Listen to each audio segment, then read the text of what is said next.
Alright, doing a quick service on the V7, the V7 850. I've just finished checking the valve clearances. They're a wee bit loose than normal, but that's okay. Loose is better than tight. I'm draining the engine oil, you can see down here. I was going to say, yeah, this is the V7 850 cylinder head. It's not a heron head like the old small blocks used to be. Certainly like the V50s and things like that. It's a normal pent roof combustion chamber shape with angled valves. I think because they couldn't get the emissions down with the heron head design. I think that's what it was. So just in case you were wondering, it's not the same as the other small blocks. Right, just on the valve clearances, so I can put the covers back on now, put some new oil in, which I've got here. So 1 3/4 litres of that is this the new filter ready to go in. And while the oil was draining, I was just doing the valve clearances. So I'm doing this quick before it starts raining again. It's hot and sunny at the moment, but it could change.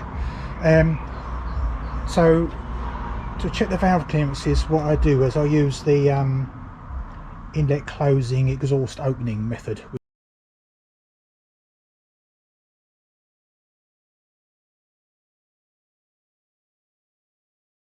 which is to say you turn it until the say the inlet is closing, then you check the exhaust.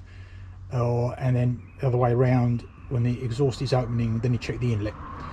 And as I say, they're sort of 2-3 thou, a bit bigger than normal, but that's okay. What I've done is I've got wheel chocks under the sidecar on the front wheels, and I've got the a jack under the diff at the final drive, just so that I can turn the wheel. It's in 6th gear with the plugs out. You can turn it round and get the valves moving that way.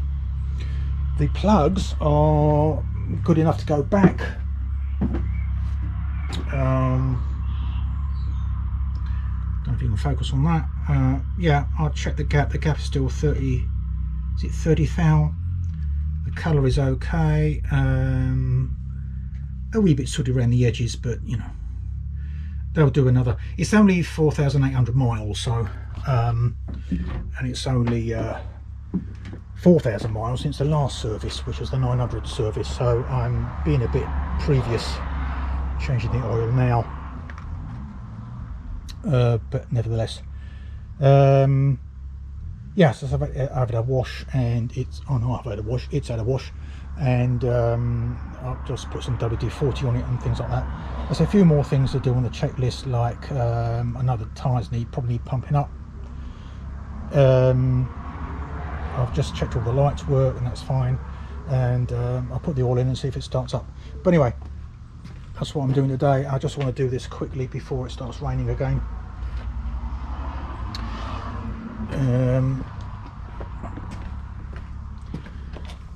So that's all the screws out of the head. You need Allen key and Torx keys, like so. Little low profile sockets. I have to say, changing the filter is extremely messy because you undo it and it all starts leaking everywhere. Got to have gloves on when you do it. Anyway, so I think it's finished draining now, so I'm going to put the covers back on, put the filter and the plugs back in, fill it up, and go from there.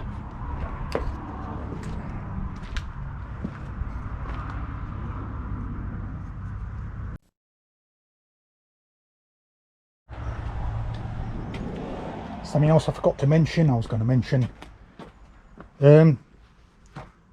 right, so this seat's gonna have to come off, and I'm gonna it's getting a bit khaki. There's like almost like signs of mold showing because it's a leather seat, not a vinyl seat, which sounds really cool having a real leather seat. Actually, it's a bit of a pain because you've got to look after it. So I'm going to have that off and smother it in duck wax. Sometimes I do my boots, I think. Again, all this is going to be done before it starts raining again. Anyway, so I've got a to-do list. I'm about halfway through it, so I need to get on with it.